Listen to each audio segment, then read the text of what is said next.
That's her. She did that. بسم الله الرحمن الرحيم الحمد لله رب العالمين وصلى الله وسلم وبارك على نبينا محمد وعلى آله وصحبه أجمعين ما بعد.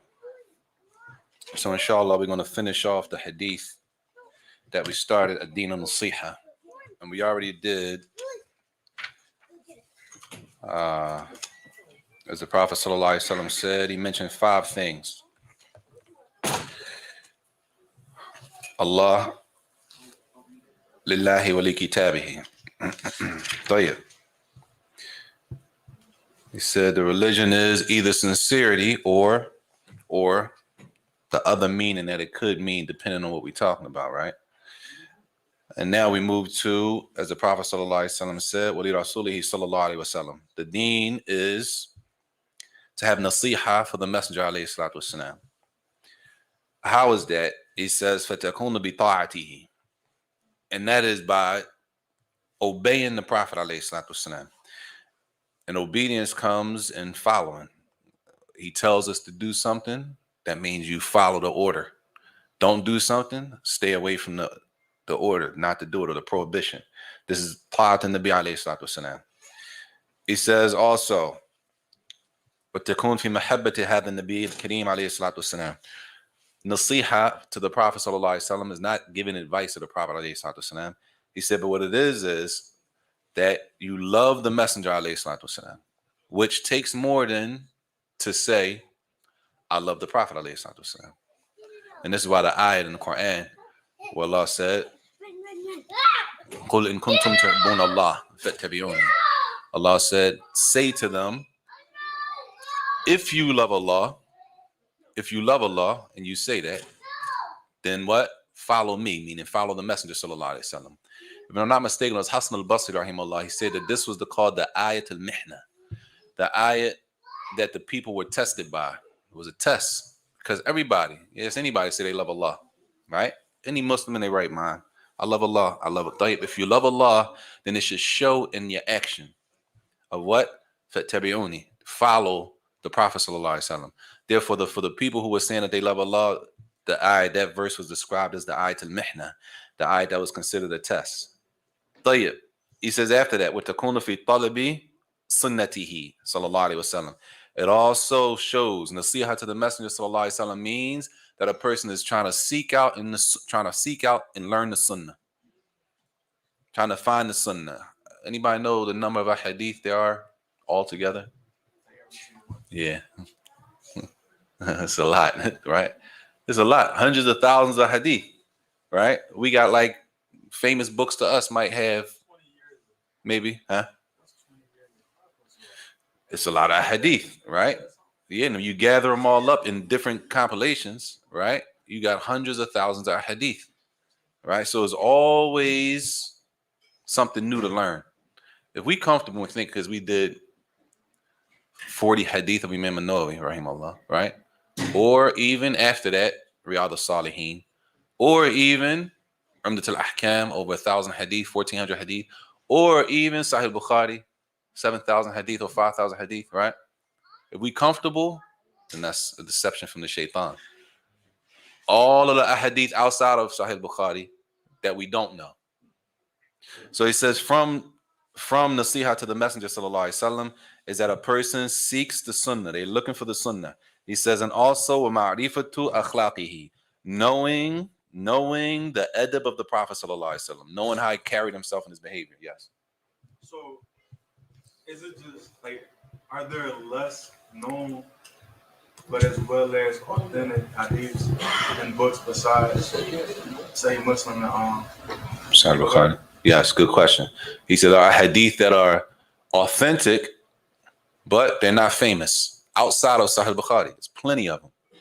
It's a lot of hadith. It's a lot of books of hadith that they're authentic, but they're not as famous as Sahih Bukhari and Sahih Muslim and the other kutub al-sitta. Hundreds of thousands. It's a lot. Tayyib. He said also from the Sihah to the Messenger sallallahu alaihi wasallam is knowing the way the Prophet sallallahu alaihi wasallam behaved and carried himself, his akhlaq. Knowing is one thing, y'all. Doing it as a Muslim is another thing. We can know all the verses and all the hadith and know the information. It's a different thing implementing it and behaving like Muslims.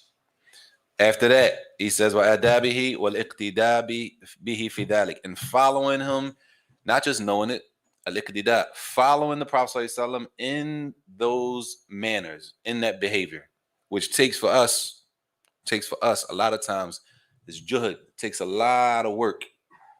It takes a lot of work to hold your tongue when somebody talking crazy. That's not where we come from. We come from the opposite. I'm going to show you that this is not what you think it is. All right? That's where we come from. Now, in order to go against that, we got to fight against what we used to doing all our lives and implement what the Prophet ﷺ did. Still say a good word when people are ignorant. Be able to ignore people when they're ignorant. That takes effort. That's not just something you wake up and you're able to do. Some people are. MashaAllah. Tayyib. He says, وَتَكُنْ بِتَعْظِيمِ أَمْرِهِ عَلَيْهِ الصَّلَاةُ وَالسَّلَامُ. And it also involves that a person honors and holds high the sunnah. The sunnah is to be respected. It should never be, well, that's only a sunnah. We should never look at something that's sunnah as it's only a sunnah, right? It's only sunnah. It's not obligatory. That's only sunnah. That should never be our mentality, even if we're not at the level to practice that sunnah at that point. We should still hold the sunnah high and respect it. He says, and also defending the sunnah. وَالْإِعْرَاض عَنْ مَنْ يُخَالِفُ السُّنَّةِ. And all of this is from what the Prophet ﷺ said, nasiha, ad-deenu nasiha. The whole religion is nasiha. Nasiha to who? To Allah, to his book, to the messenger. From nasiha to the messenger is that we defend the sunnah. That's from the sunnah of the Prophet ﷺ. So when people, and that's the time we live in, and people make jokes. Everybody, people make jokes. They got YouTube channels and stuff like that. Everybody trying to get a name. And they start joking about something from our deen. Joking, making a joke out of the son of the messenger, sallallahu alaihi wasallam, which is not from our religion. And in that case, we have to be able to stop people, defend the sunnah. No, that's from the sunnah. Because they might not know it's from the sunnah. They might not know that it's something that the Prophet sallallahu alaihi wasallam used to practice. It don't mean we got to be ignorant to people. It don't mean we got to scream on them. We got to call them a name and blast them in front of everybody. But we need to be able to, with all due respect, that's a mistake. You shouldn't do that. That's actually from our deen. And this is where you can find it. And you should try to, that's defending it with respect. Tayyib. He says, and also, taqdeem mahabbatu hadha nabi al-kareem ala mahabbat al-nafs.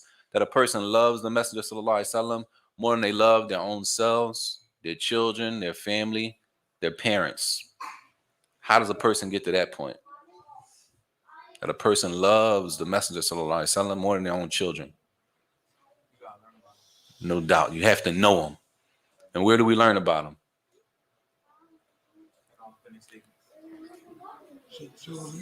Huh?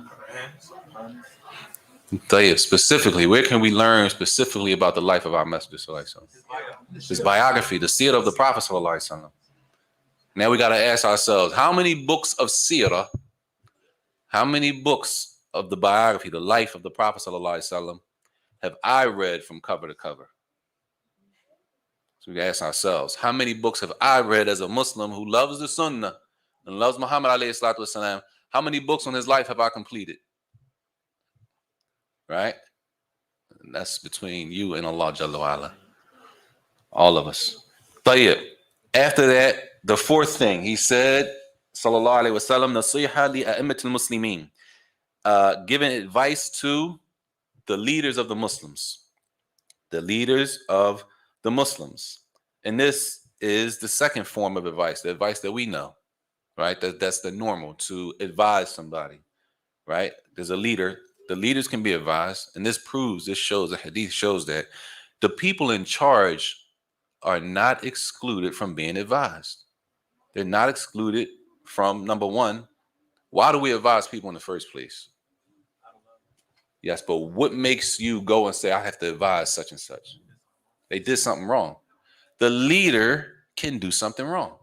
The leader is not exempt from making a mistake and doing something wrong. طيب. In this, he says also, وَمِنْ ذَلِكَ نَصِيحَةٌ لِعُلَمَاءِ الْمُسْلِمِينَ. Not just the leader of the country, which the leader of a country may not necessarily be a scholar of Islam, but it's the leader. He is the leader. It doesn't necessitate that the leader is the most knowledgeable person. Everybody clear? The leader of a Muslim country, it doesn't necessitate that the leader, who we would call the president, right? It doesn't necessitate that the leader of the Muslim country, the president, it doesn't necessitate that that man is a scholar. It doesn't necessitate that. طيب. So the Prophet ﷺ said to advise nasiha, giving advice to the leaders, which shows the leader can be wrong, the leader can make a mistake. He says how? To love the leader of the Muslims. And if we knew the responsibility that the leader of a Muslim society has on his hands, then we would do these things, like he said next. وَالدُّعَى لَهُمْ, to make dua for them, because they're going to be held before Allah Yawm Qiyamah. They're going to be held responsible for their responsibility on the Day of Judgment.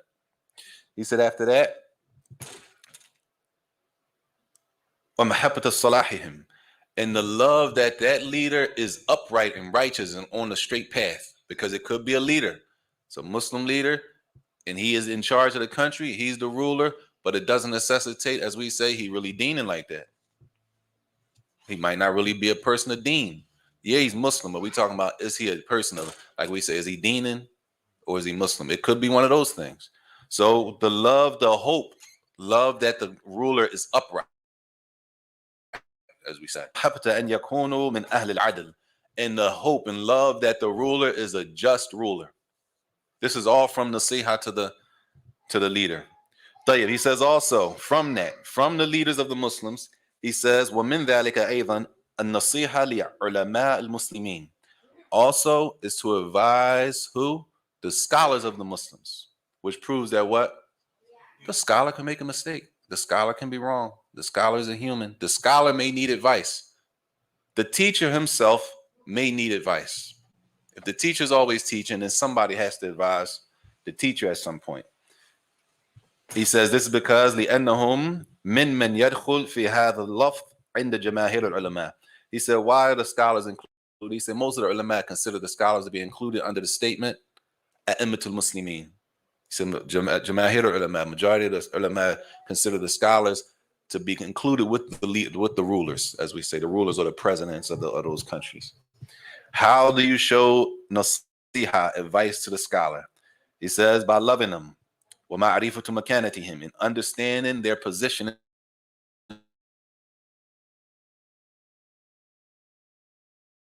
And part of our problem, y'all, part of our problem is we don't respect knowledge, period. We're not even talking about Islamic knowledge. We don't respect, in general, education. Many of us came up in a time where it wasn't the coolest thing to be smart. Right? The smartest person in the class wasn't necessarily the person that everybody wanted.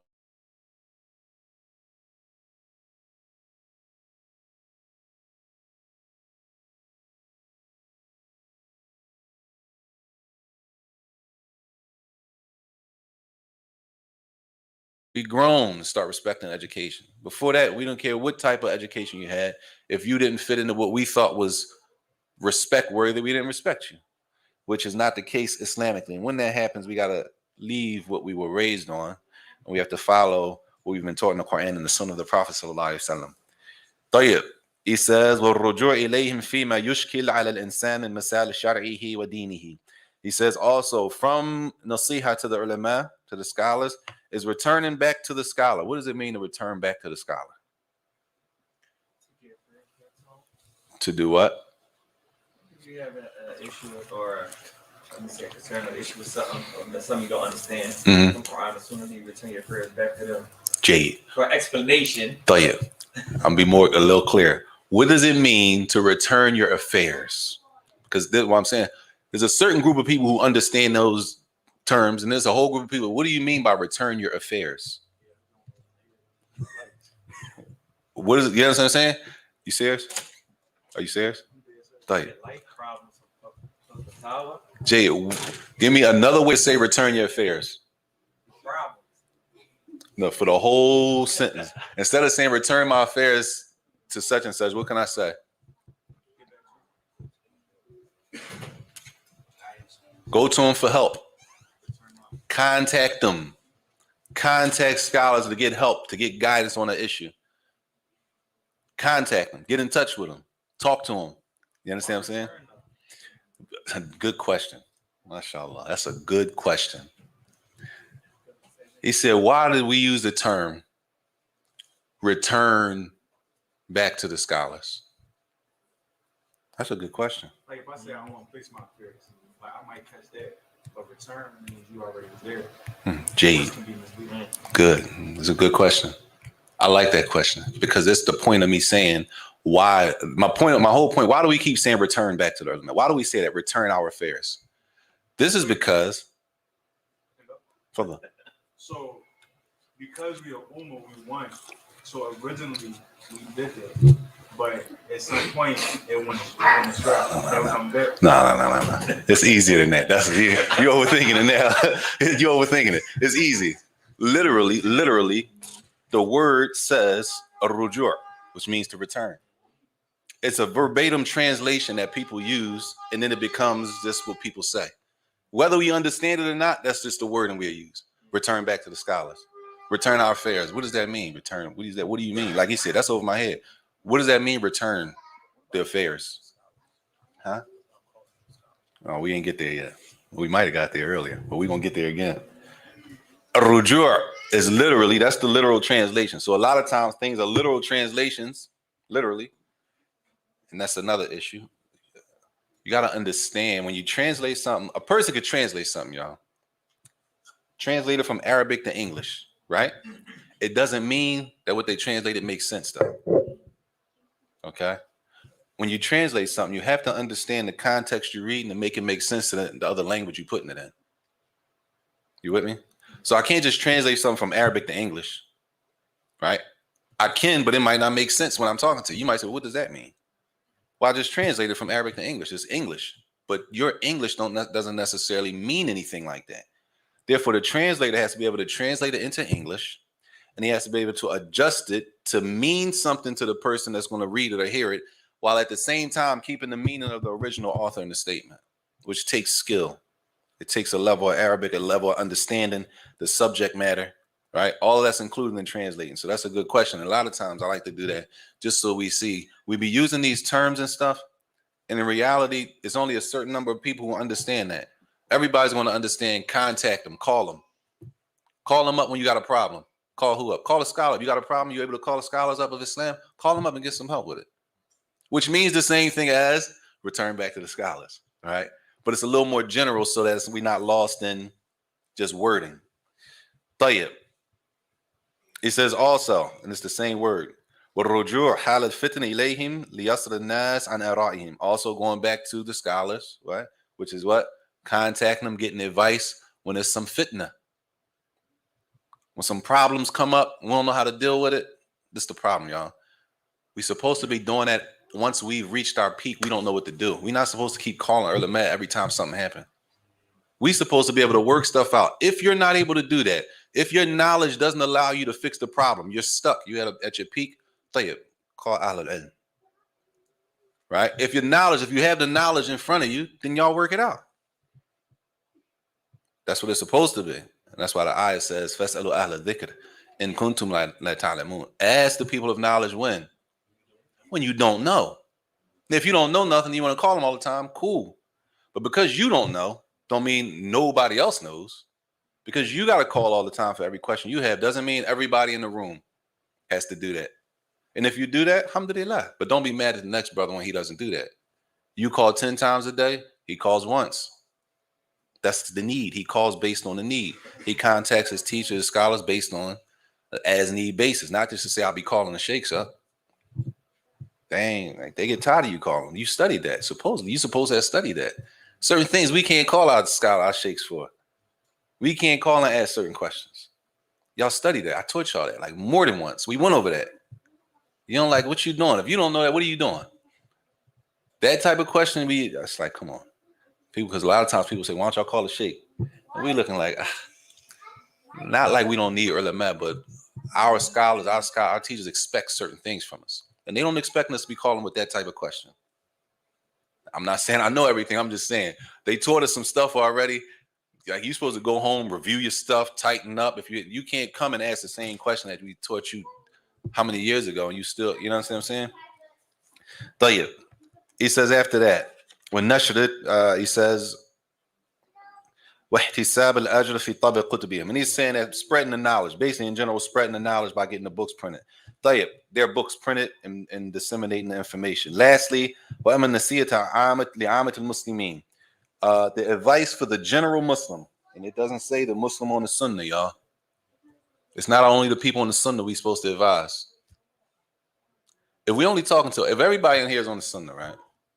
Everybody in here is on the Sunnah, and we talking to each other. How is anybody else going to hear the dawah if we only advise one another? Nobody else deserves to hear the dawah, the truth. If we the only ones on the Sunnah, and everybody else out there is on bid'ah, falsehood, how are they supposed to learn it? They supposed to just, one day they're just gonna, let me walk in here and hear the Sunnah.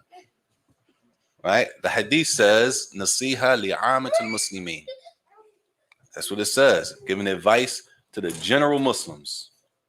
The general Muslim that we see walking down the street, that we work with, that we get our cars cleaned at the same spot, we shop at the same supermarket.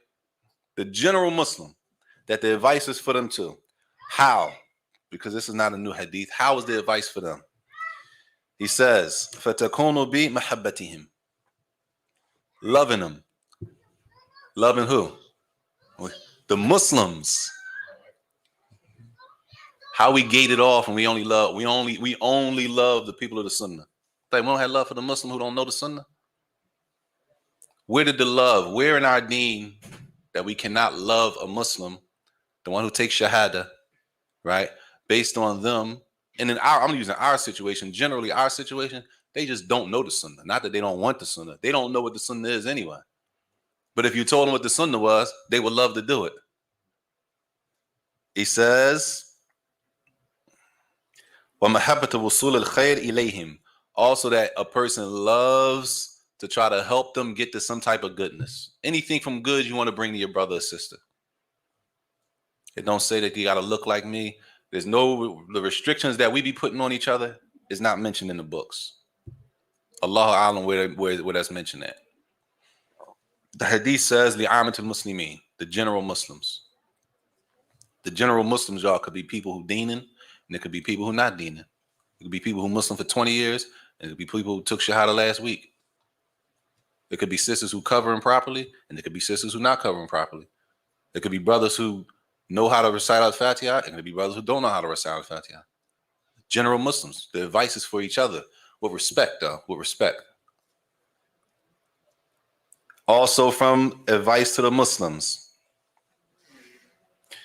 And yuhib min al-khayr lahum ma yuhib li nafsihi. That you love for them what you love for yourself from goodness. The question got to be, why did we section off only a group of people that we do this stuff for? Where do we find that part of our religion that we can do that? We could section off all of this stuff, and that's only for a certain group of people. Because if that's the case, we should be able to find it in the books. It's not hidden secret information. If that's the case. طيب. He says, وَأَنْ يَرْحَمْ صَغِيرَهُمْ. And to have mercy and show mercy and gentleness to the youth, the younger ones. Your mercy. The Muslim's supposed to have some type of like compassion and softness.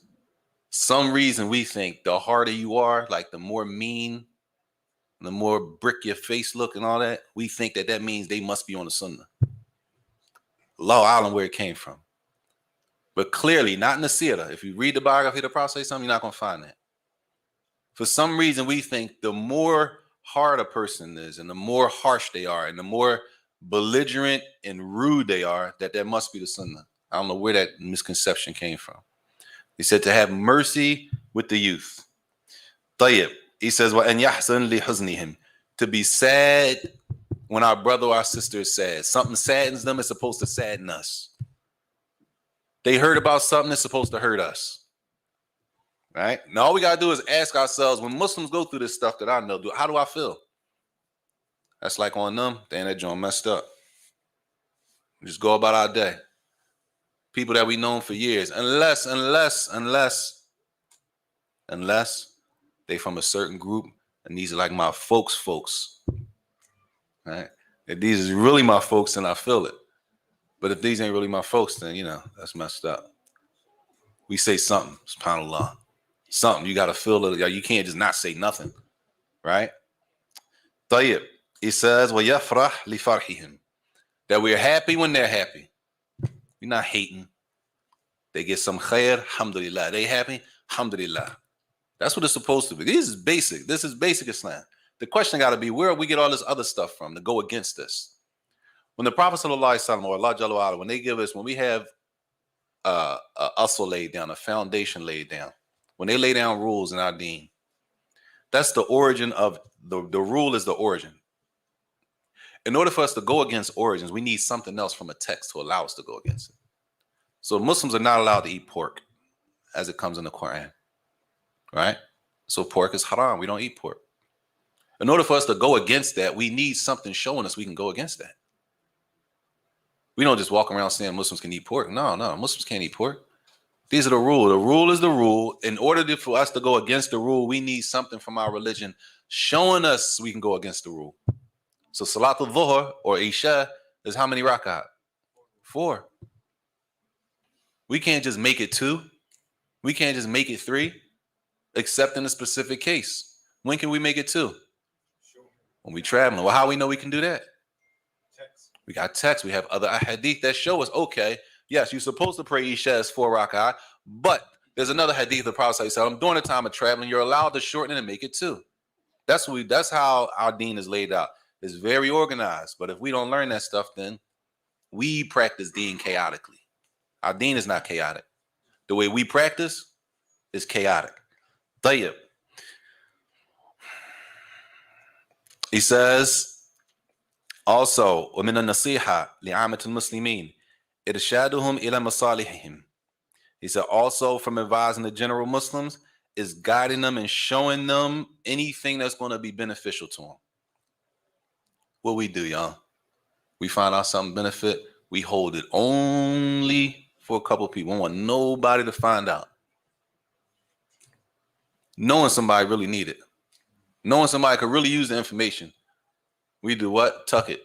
Then we give it to somebody and say, yo, don't put nobody down. Don't tell nobody. Don't tell nobody about this joint. This joint is a hit, but don't tell nobody. It's definitely a lick, but don't say nothing. Allah Mustaan. You might have to do that sometimes, though, right? You know how we do. We run stuff in the hole. That's another thing. We got to be, you know what I'm saying? Somebody put us on to something. You got to be respectable in how we deal with it. Don't burn nobody out. Somebody put you down with something. You can't burn them out. You got to use it respectably. We go to the all the way to the farthest extent we can go and burn it out. Now nobody get the benefit from it. Tayyib. He says also, وَتَعْلِيمُهُمْ أُمُورَ دِينِهِمْ وَدُنْيَاهُمْ. Also teaching them, from advice to the general Muslims, is teaching them what? Their deen, things that's going to help them in their deen and their dunya. Their deen and their dunya. Teaching them things from their deen, how to worship, and also teaching them things from their dunya, how to take care of a family, how to make money, how to get educated, anything that's going to be helpful, which shows y'all our deen is not restricted to just before in the 4 walls and on the rug only. I know the Muslims, we work, we contribute to society, right? Those shouldn't be foreign things to us. We contribute to a society that we live in. We're supposed to be able to contribute something, right? At the end of the day, the Muslims are the best. It's supposed to show in the neighborhoods we live in. If the neighborhoods we live in and all the people causing all the problems as Muslims, we know something wrong. And if all the Muslims all go to the same masjid, we know something wrong. It ain't rocket science. We act like we're scared to call a spade, though. You got to call a spade, something wrong. All y'all on that, and that's the result. Something wrong. Something wrong, especially when it goes against the text. It goes against the text. The text is right in front of us. We're not supposed to be doing that. Why all y'all doing that? None of y'all really saying nothing to each other, and that's the result y'all getting. That's a problem. طيب. He says, وَنَصْرَتُهُمْ فِي الْحَقِّ, helping them in things that are in the truth, not things that are false, not things that are incorrect. You don't help somebody just because that's your man and y'all grew up together, y'all from the same area, y'all from the same box and all that. You know he wrong, but you're going to support him and help him get over on somebody just because y'all peoples. That's not from my deen. That's from the street. And what we learn, what we learned in the street goes against Islam, we got to leave that. And we got to practice deen. And if we don't do that, we're going to continue to have problems with ib'ad al-dhulm anhum, and keeping oppression far away from each other. And there's many ahadith about not getting over on each other and not being unjust and unfair to each other. All of these things he's mentioning come under the simple term ad-din nasiha. This is what we're supposed to be doing. And all we got to do is look at ourselves and see how much of these things do I do. He says, look at this. Look at this, y'all. It says, والذب عن أعراضهم بحيث إذا تكلم الشخص في عرض أحد أن يذب عن عرضهم. He said that you defend your brother or your sister's honor. When somebody speaks about them, you defend them. As you defend your brother or your sister's honor. You know what defend honor means? What's another word for honor? Your integrity or your reputation. You defend the person's reputation. How, y'all? How you known a person for so long? You know him for so long. You know him. Somebody that you haven't even known that long come in front of you, totally disrespect the brother or sister that you've known for years. You know everything about him. You just met this brother or sister. You allow them to come in front of you and speak bad about the person you know. How that work? It worked for some people. It don't work for others. For some people, they allow that. How you don't defend your brother or your sister and you know them. You know what they're saying is not the case.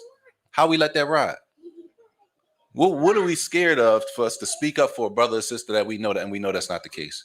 Now, if you don't know that's the case, you're like, Allah Alam, I don't know that.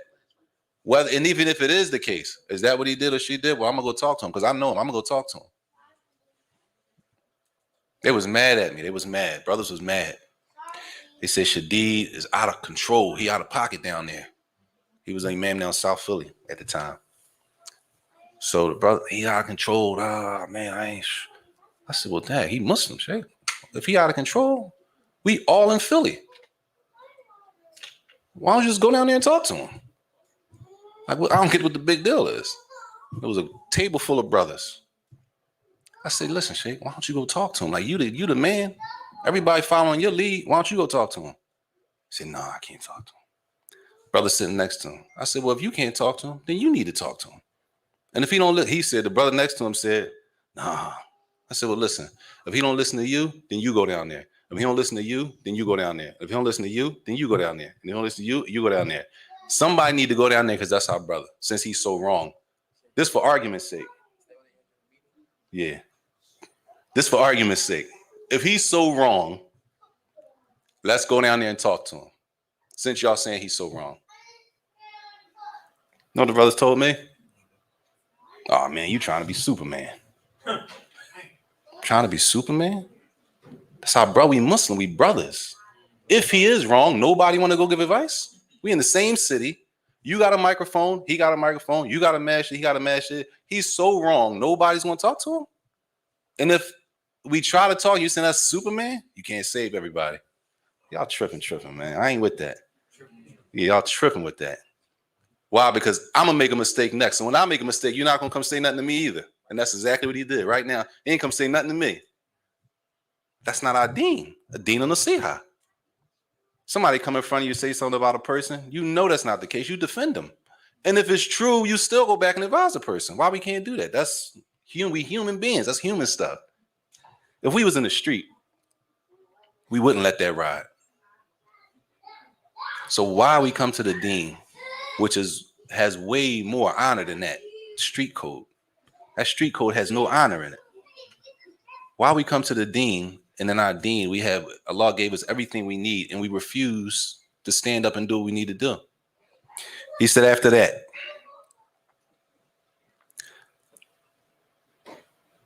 he said, وَالْوَعْظُ لِأَفْرَادِهِمْ سِرًّا فلا يعظهم الإنسان جهرا وعلانية لأن المؤمن يستر وينصح.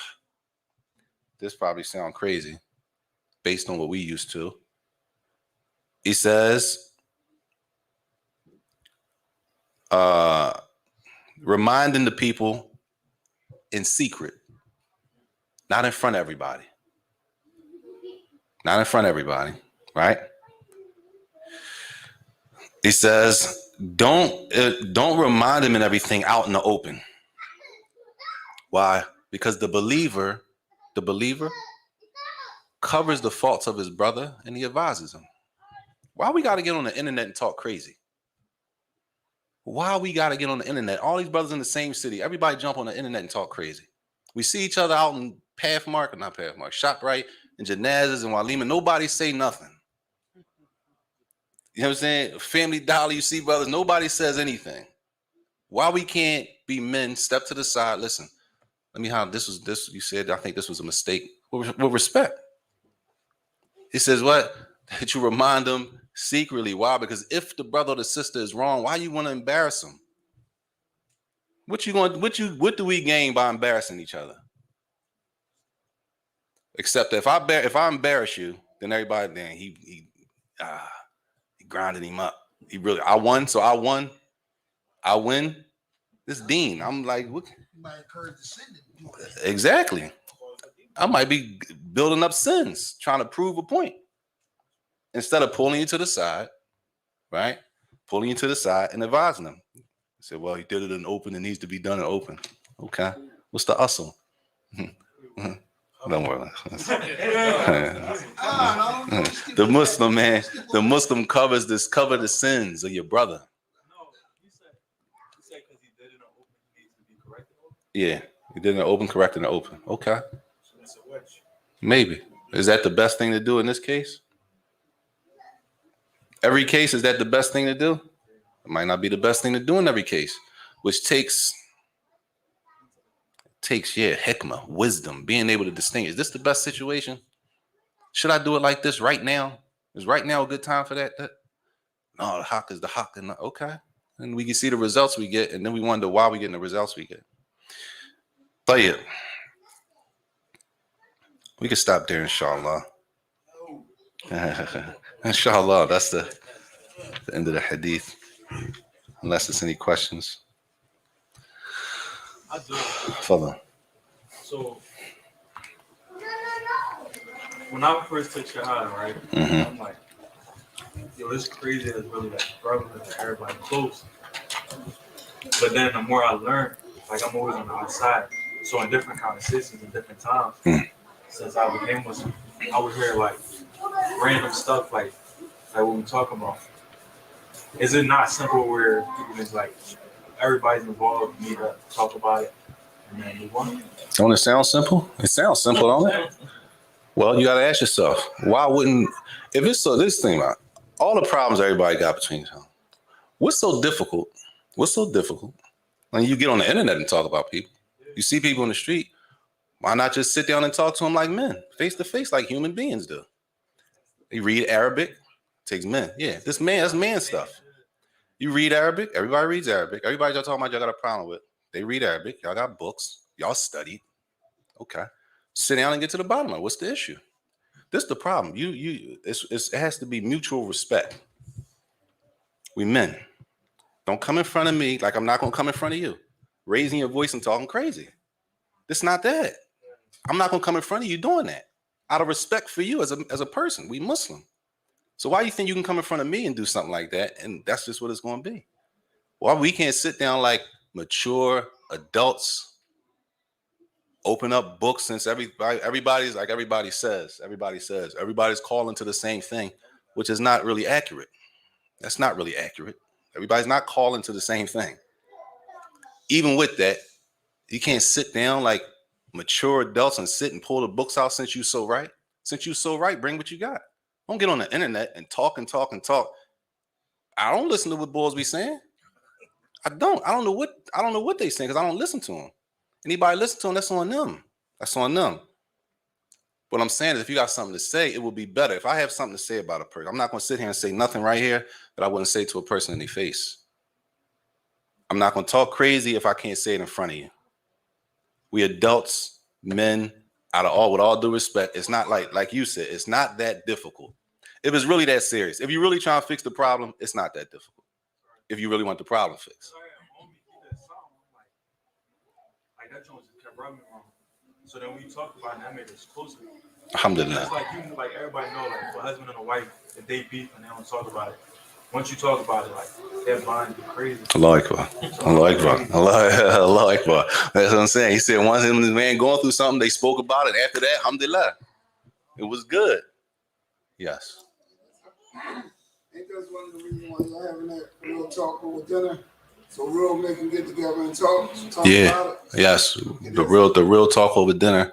Hopefully we could talk about real issues and how to fix them. Because we know the problems. That's the 16th, I think. 16th of January, right? Yes. Okay. I think 16th of January. Are you aware that there's a talk about this? Yeah, I'm aware. I don't care. Like, I don't care. Shake worship. They had a problem with shake worship. I don't care. I'm not responding to anything that anybody says until they respond to Stop the Fitna from 2018. Until they respond to Stop the Fitna from 2018, I have nothing to say about anybody. Once they do that, we could talk. I have nothing. There's no benefit to us. We benefit from the statement of the Messenger, alayhi salatu wasalam, Quran and Sunnah. This is what we benefit from. Talking about this one and that one, these people, I'm leaving it at that. I have nothing to say about it. None of them. Talk Stop the Fitna. We can pull out our books, get to the issues. Other than that, it's just, I guess they're having fun. I don't know what they're doing. Allahu Alam. Yes. I'm not a sheikh either, y'all. I'm really not. Seriously. No. The brother Imam is over there. That's not accurate, too. That's not. I'm glad you said that, though. Sheikh, I'm glad you said that. Inshallah. Inshallah. Inshallah.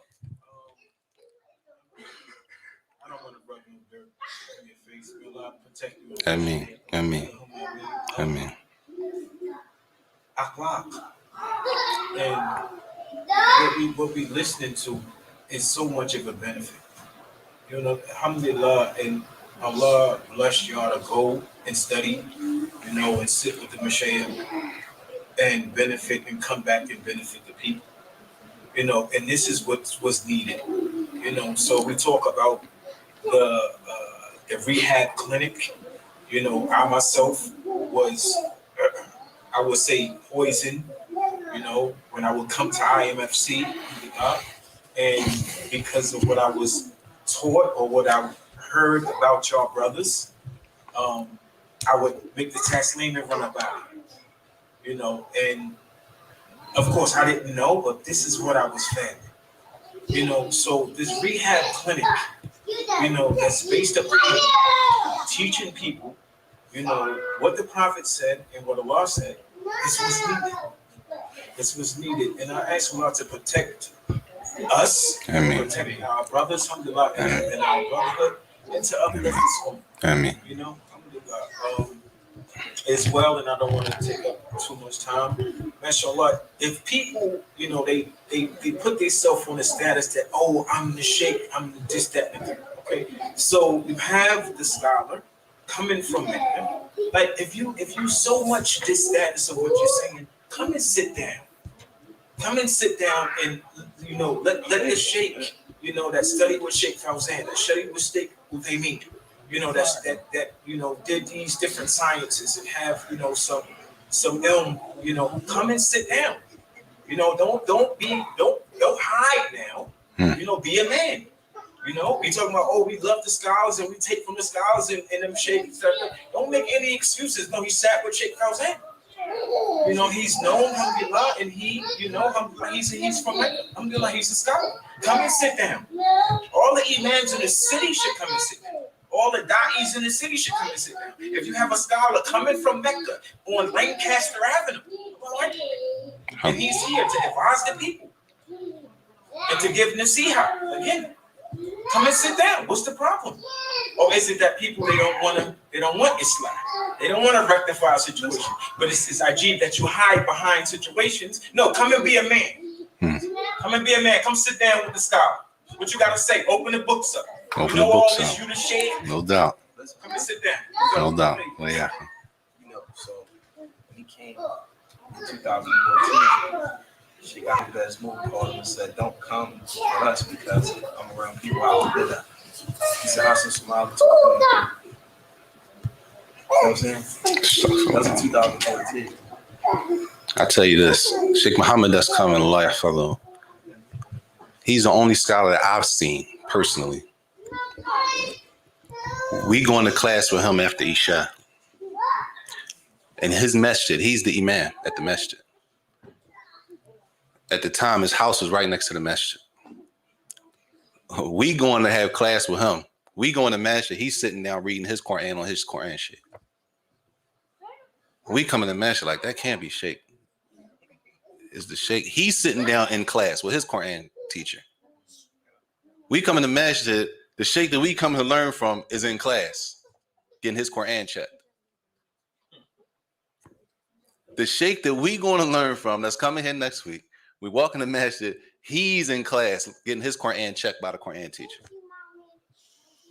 Humility. That's what knowledge is supposed to do. It's supposed to change you. It's supposed to change you.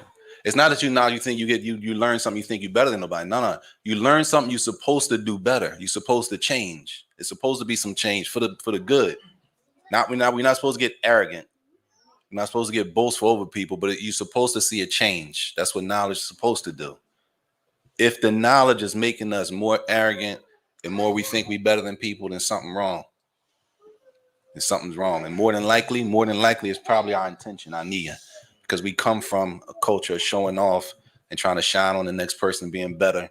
So that's why it's important to keep our intentions pure and sincerely for Allah Jalla wa Ala, so that we don't have that problem in the results that we get.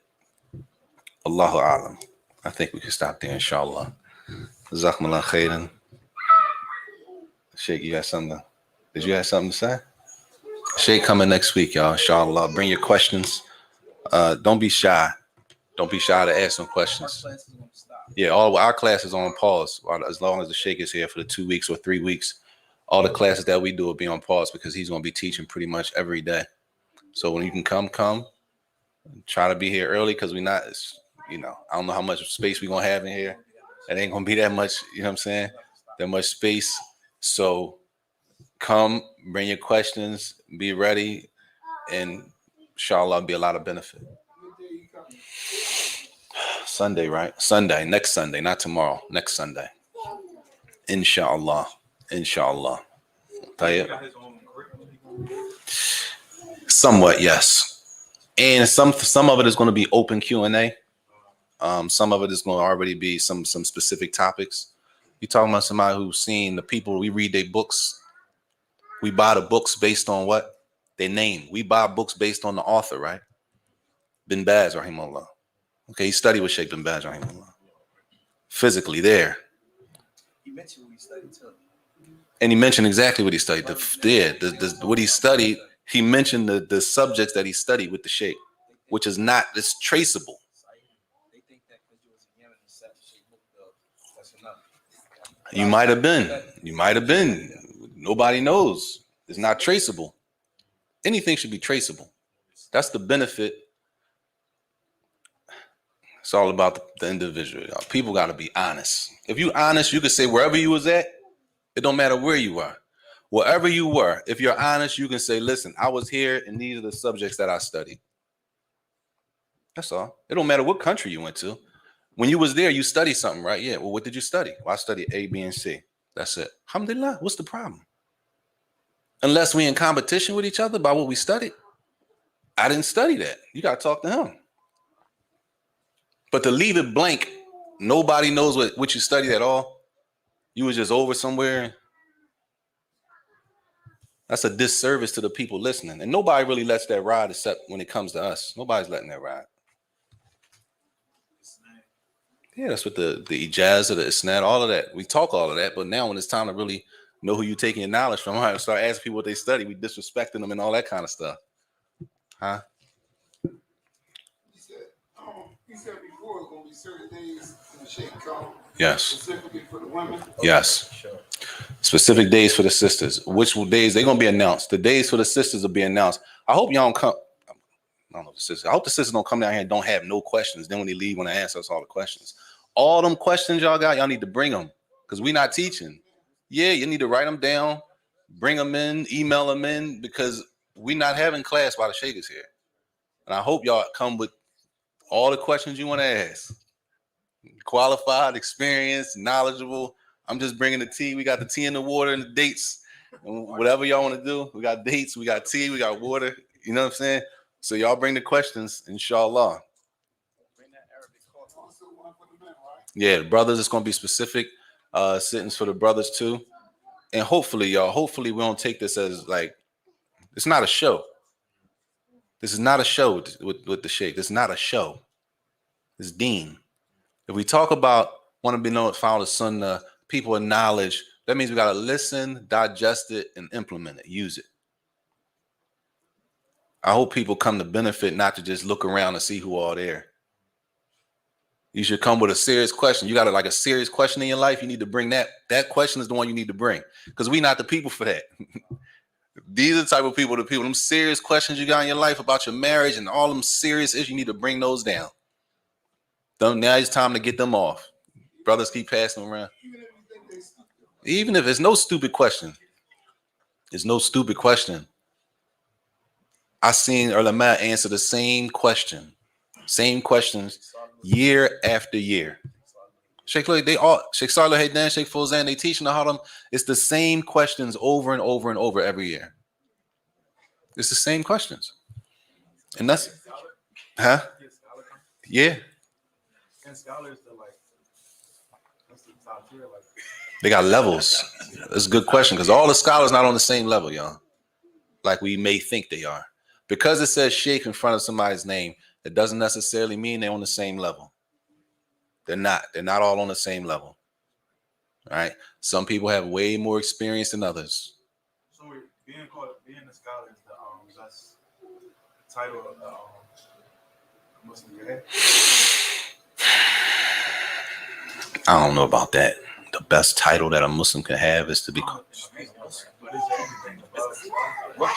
Muslim now. I don't know about that, Akhi. Allahu A'lam. It's definitely a praiseworthy,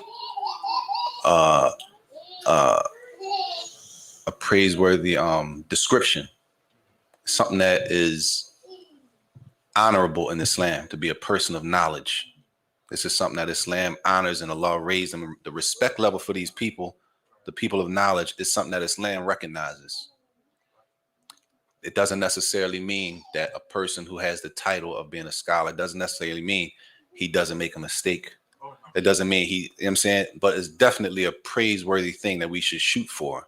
Be a people of knowledge, because Allah, not to be like him. You're not trying to be a him himself. No, Allah, the description of people of knowledge, that's who we want to be like. Allah raised the people of ilm. You understand what I'm saying? So you want to be from those people, to be from that group. Why? Because Allah praised that group.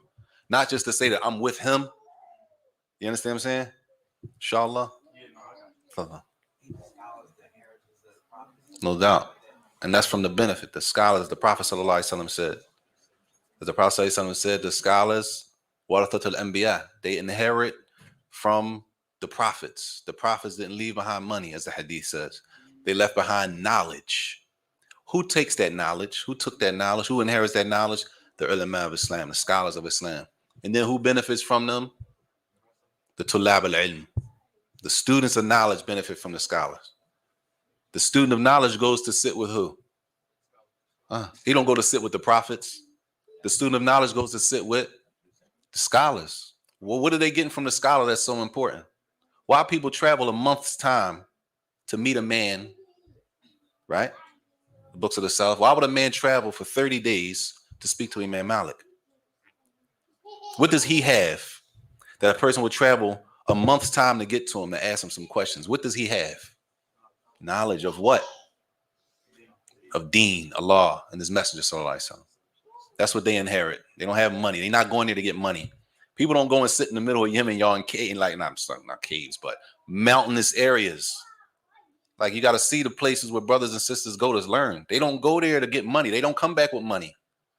How many students you know that go anywhere and come back with bread, like with money? When they land back that they got money. How many of you know? They don't go to get money. They go to get the inheritance that the Prophet ﷺ left back. That's what they go to get. If you've seen where these people, where brothers go, if you see where they slept and what they had to go through to get the information, that they come back and people don't even respect what they give to them. If you've seen it, it'd be a little different. A lot of times we haven't seen it, so we can't really fathom that you would go through all of that to get that. It might sound crazy now. Man traveled 30 days. It's narrations. They say he would travel months to get one statement of the Prophet sallallahu alaihi wasallam, one hadith. He went that long, traveled all, put himself through all of that, spent all that money traveling, only to get one hadith. And we go right to 52nd Street and buy one volume with 7,000 hadith in it and sit on our shelf and barely read it. Except for the ones who Allah has mercy on. Right? Why? What did they leave behind? It's knowledge. Ilm, knowledge of Allah and what Allah and His Messenger sallallahu alaihi wasallam. Yes. I was blessed to make Umar, right? Recently. Alhamdulillah. Right? And I told you specifically, you and Ali, I said, I can't believe they walked all the way. I looked at that mountain and said, I can't believe they walked all the way up that mountain. That mountain was so big. I couldn't believe it. Yeah. What mountain? Up the mountain that we seen.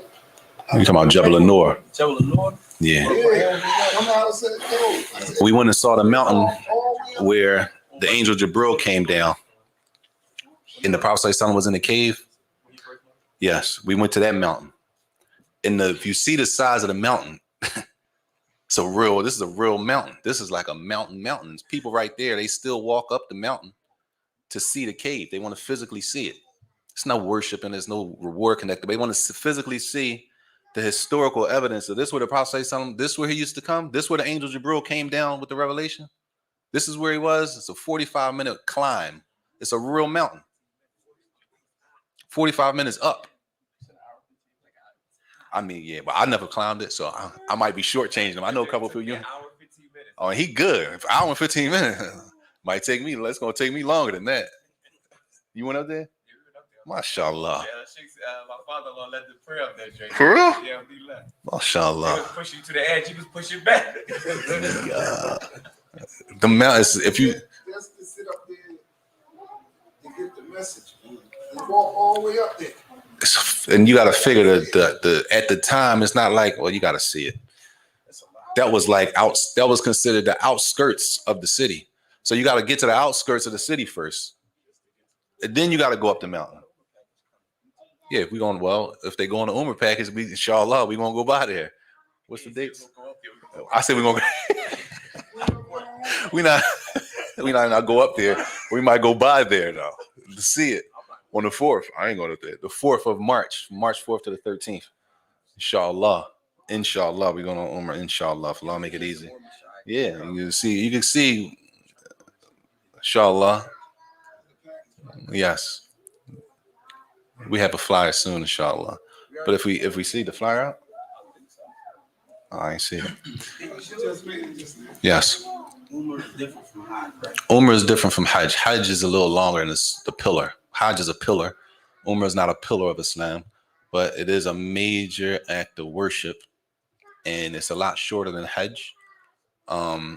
It's a lot less expensive than Hajj. Right? Hajj right now is like 10 grand. One person. You gotta understand, when you make Hajj and Umrah, y'all, just to be honest with you, you can always get a lower price. Your lower price, you're gonna see it when you get there. You get what you pay for when you're going Hajj and Umrah. Period. You could pay a cheaper price. Don't be looking at me trying to get in my room, Shay. I'm just telling you, you could pay it. You could find a cheaper price. But I'm just saying, I know us. You talk that, man. I just want to get there. Until you get there, and it's not you like, yo, yeah, you ain't trying to. So you're gonna get what you pay for in a Hajj and Umrah package. So it don't mean you have to get the most expensive one, but you want to get something that's, you don't want to be mad. That's all I'm gonna say. You don't want to be mad and upset. So inshallah, we'll stop there. Father. So both y'all learned under the same scholar, right? Yes. So y'all students not. Inshallah, a little bit, small ones. Yeah, real small. That's I never funny. knew. No, like I just never knew like the hierarchy was like. Ain't no hierarchy for us, man.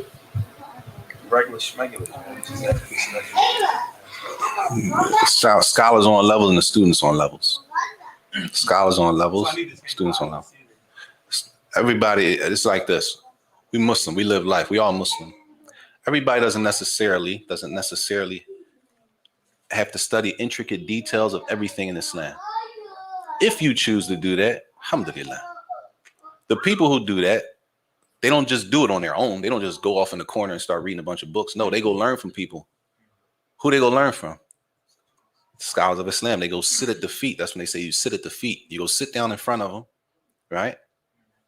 After you do your, however far Allah blesses you to get, right? Because majority, they don't use, when people travel overseas, they don't speak English. So you got to go through steps. You got to learn Arabic first. The Arabic has to be good enough when you go sit with the scholar that you can actually understand and benefit. Right? Your point, you're trying to benefit. You're not trying to go back home and say, man, I was sitting with the sheikh and all this. You sat there. If you didn't understand anything, you really sat there for real, for real. You sat there, but you didn't get anything. Right? So those people who go and sit with as they say, we sit with the scholar, learn from the scholars, they're described as tulab al-ilm, students of knowledge. All of those people, it could be 100 of them sitting there. That don't mean they all on the same level. I'm sitting there. This could be my first day. The one in back of me, he been here 10 years. The one next to me, he been here 5 years. You understand what I'm saying? So collectively, they're all students. But that don't mean they're all on the same level. And it's the same thing for the scholar. The scholar, he could be 50 years old, and he could be 80 years old. You think the 80-year-old and the 50-year-old are the same? No, they're not the same.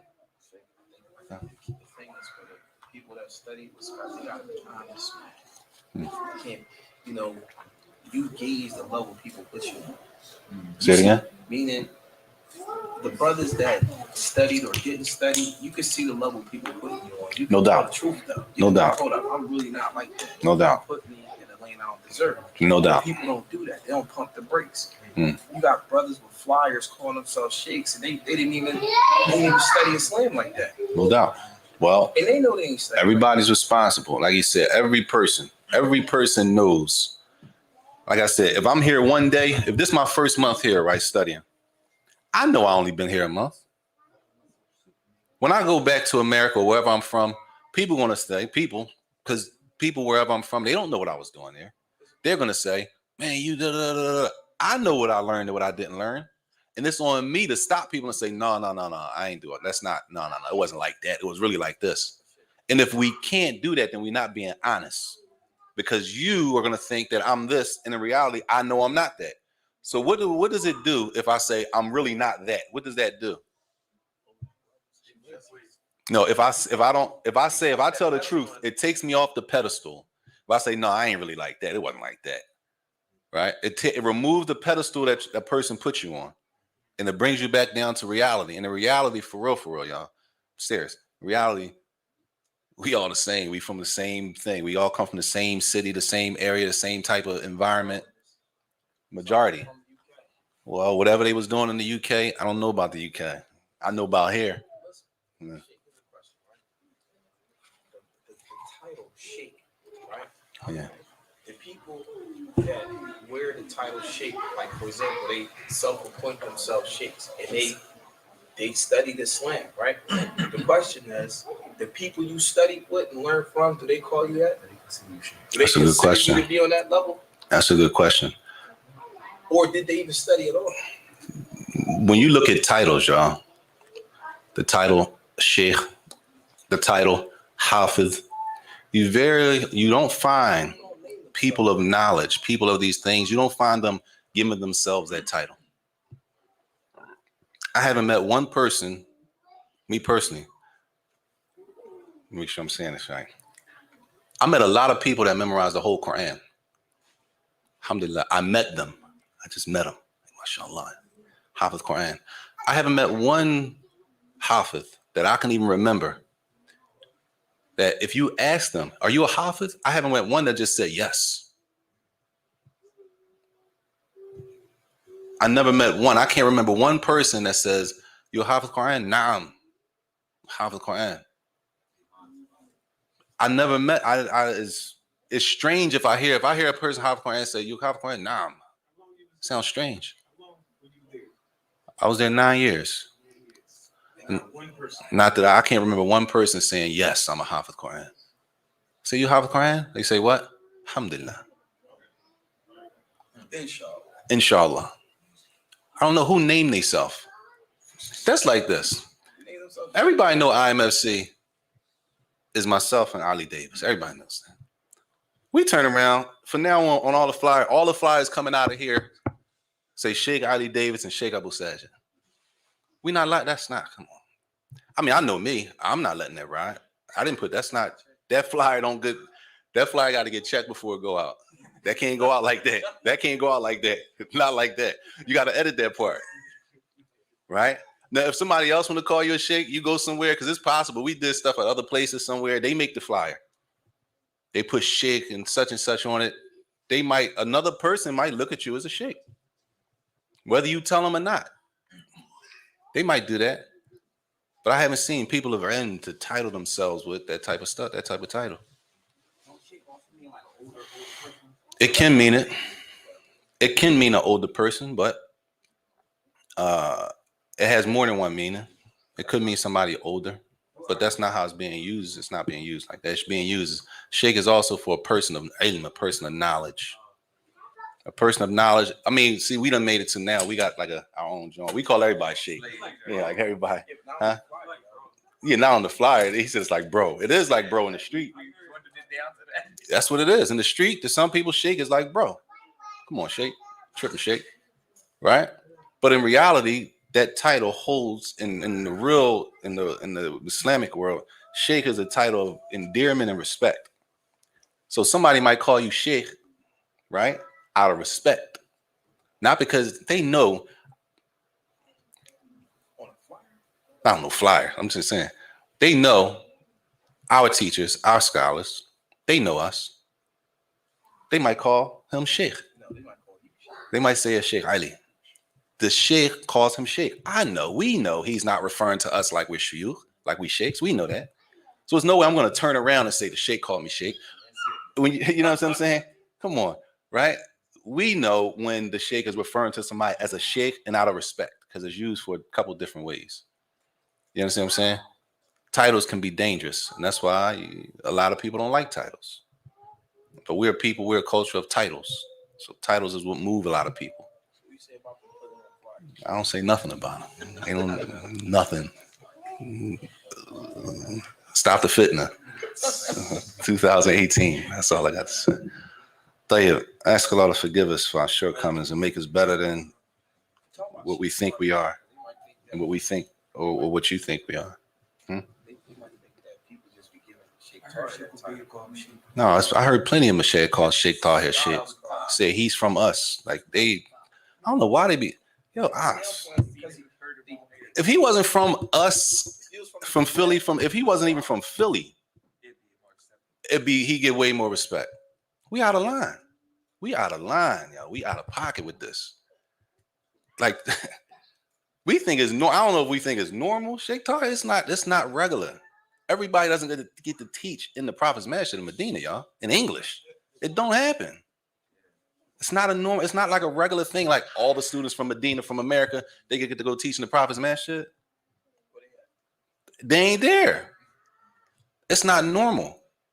We got people sitting in front of us, like right here, teaching. I went to the class with Sheikh Tahir. I'm like, yo, it's, in my opinion, it's nowhere near as many people supposed to be in here. It's supposed to be filled up with people. You know what other countries do? Other countries, before they got to Mecca, you know what they did? They studied in their countries with the scholars in their country. That's why when they got there, we was behind the 8 ball. They had already studied a lot of them. They had already learned, like the Salaf did. The Salaf did what? They learned, they exhausted all of the options in front of them in their country first. They sat with all the ulama in their country first. Once they exhausted everybody, they got all the knowledge they can get from them, then they left. And the brothers in our class, they did the same thing. Like, damn, your Arabic good. MashaAllah, you studied before?